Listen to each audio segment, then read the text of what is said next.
Hello and welcome to this week's weekly movie minute brought to you by createcontext.com. Head over to create-context.com for some more film reviews and analysis.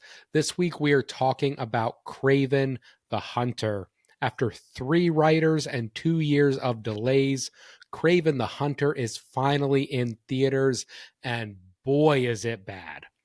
It seems even the stacked cast and extra time the film had in the oven weren't enough to save this film or its bizarre Spider-Man-less franchise. Kraven the Hunter may not be the worst film in its cinematic universe, but that's only because the bar has been set so low.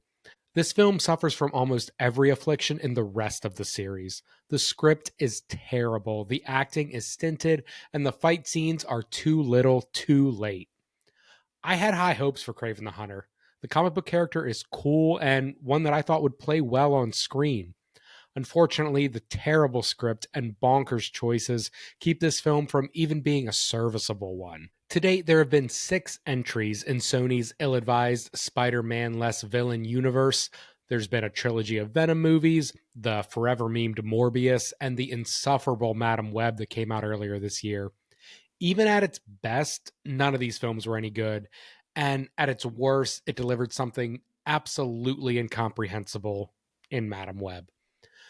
Kraven the Hunter doesn't fall as low as Dakota Johnson's Valentine's Day flop. This film does actually have superheroes with superpowers, unlike Madam Web, but it barely holds anything together in delivering its stories and its characters. Kraven the Hunter begins with essentially 2 backstory pieces. The first is a present-day assassination mission that shows Aaron Taylor Johnson's Kraven infiltrating a prison and then escaping in glorious fashion after killing a murderous drug dealer that he was after. It's a breezy setup and conclusion that tells us just about everything we need to know about the character. Then the film shoots us 16 years in the past for a painfully long and boring second origin story. After the second origin story finally wraps up, we then have to wait another 30 minutes before the main villain of the film even appears. It takes even longer before he sets his plan into motion and the plot begins in earnest. That means for the first hour of this film, we are essentially watching Aaron Taylor Johnson's backstories and a couple of random A-Team style missions that last less than 4 minutes and do nothing to further the plot. There is no conflict for the first hour of this film, just bad world building told through terrible dialogue. Like other entries in this series, Sony has decided to change Kraven from a villain to a hero. This is fine in the confines of a movie where we're going to be rooting for the main character, but the change in his backstory makes him a much less interesting character. Instead of an incredibly dangerous villain who hunts the world's deadliest prey, Kraven is a preservationist of sorts who can't stand the thought of killing animals but will slash a human's throat without a second thought. The film's reasoning for this?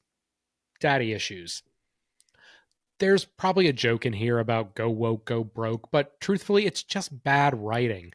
There are several ways the writers could have worked around Kraven's backstory to give him a good guy angle, but the idea that he learned how to hunt from his dad, but that choosing to use this skill on people instead of animals makes him a good guy is, just silly. The other big change from the comics to the screen is that Kraven now has superpowers. Kraven the Hunter explains this by showing him becoming blood brothers with this massive lion and then receiving an unknown potion by a very young Calypso, who we get a little bit of her backstory later. This all works as well as, any other superpower explanation, I suppose, but it's odd that the film chose to reveal Kraven's powers, but no one else's. Rhino, another classic Spider-Man villain, is the big bad of this movie. His powers are explained through barely decipherable dialogue, and he wears a backpack throughout the entire runtime of the film. Seriously, this guy's whole outfit for most of the film is a white button-down shirt with a backpack that plugs into him. He just looks like a Mormon on mission for the entire film. It's terrible costuming choice. Kraven also comes across Calypso, a voodoo witch in the comics who can just use a bow and arrow in this film. Foreigner is here as well, played by Christopher Abbott, and his powers are given absolutely no explanation. You have no idea really what his powers are, what they do or how he got them. He's just kind of there, and then he kind of isn't. And finally, Gladiator 2 star Fred Hetchinger plays Chameleon. He gains his powers at the end of the film with the help of an unseen doctor and unseen procedure. It's truly a mess of characters, and most of them have no screen time for the first hour of the film. This film mercilessly winds down its third act about the hour and 40-minute mark.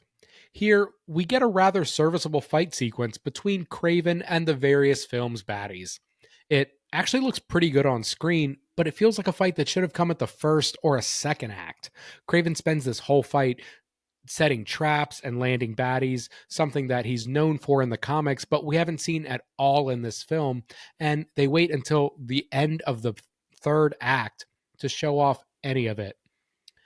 Leaving it for the film's conclusion feels like the writers knew this was all they had, and they had to make us wait until the end of the film to show us. None of these Sony films, beside the Spider-Verse flicks, ever tread into any meaningful themes, but Kraven surprisingly does. There's a large subtext here about toxic masculinity seen through the struggle between Kraven and his father, Russell Crowe. This would be an interesting theme to explore if the non-toxic male protagonist wasn't also spending the whole movie shirtlessly ripping throats. It's just another example of bad writing that goes nowhere and makes little sense. This is clearly the end of Sony's ill-fated Spider-Villain universe. Half of the series' films were released in 2024, and aside from Venom's Last Dance, they've all been embarrassing failures. Kraven's modest, for a superhero film, $110 to $130 million budget gave me hope that maybe this film would turn it around. It's a great character with an interesting backstory, and to be fair to this film, Aaron Taylor Johnson does look great in the role. He just is given a terrible script and no conflict to work with throughout the entire film's runtime. Kraven the Hunter is more coherent than this year's earlier release of Madam Web. Some of the technical issues, like the ADR, have been buttoned up here. There's still a ton of ADR in this film, but at least Kraven does a better job of hiding it. The film, however, can't hide its awful script, terrible premise, and total lack of vision. You had a good run, Sony, but I think it's time we say farewell to a friend. If you're looking for some recommendations, maybe you did enjoy Kraven, or you're just looking for something similar, I would first suggest actually Madam Web and Morbius. Yes, both of those movies are terrible, especially Madam Web. I know Morbius gets all the hate. I think that's a lot to do with Jared Leto and his kind of wild antics with 30 Seconds to Mars and stuff outside of the film industry, but both of these films are bad in a way that kind of make them fun to watch. Kraven the Hunter is just a middle of the road, not very good, but also not offensively bad movie. There are some bizarre choices, but a lot of that is easy to overlook, and you can just be bored by the movie. Madam Web and Morbius, on the other hand, are often laugh out loud bad. Both of these films feature some truly terrible dialogue, and in the case of Madam Web, nothing actually happens in that film. It's pretty fun to watch the film and think, why does the second act end with a table dance at a Denny's? Why won't Emma Roberts say Peter Parker's name? And why does the final showdown take place at a Pepsi factory? And for that matter, why is the Pepsi factory filled with fireworks? I have a lot of questions about Madam Web. Maybe I should just rant about that elsewhere. Next, I would recommend The Crow. No, not the one that came out earlier this year with Bill Skarsgård. I'm talking the 1994 film starring Brandon Lee. The Crow is a comic book adaptation about a goth superhero who comes back from the dead on Halloween 1 year after his death and gets revenge on the gangsters who murdered him and his fiancée. The film has some great practical fight sequences and really allowed Brandon Lee to show off some of his martial arts skills. The late great Tony Todd also gives a fantastic performance in this film, and unlike Kraven, The Crow has something meaningful to say about love, loss, and learning to live with and accept tragedy and heartbreak. It's incredibly sad, if not a little poignant, that a movie with such deep themes would end up taking the life of Brandon Lee far too early. Lastly, I would recommend The Northman. The Northman is a 2022 film by Robert Eggers that stars an absolutely ripped Alexander Skarsgård as a Viking on a quest to avenge his father's death. I would recommend this film because, one, it's just a great movie, and two, deals with familial trauma in a much smarter way than Kraven the Hunter.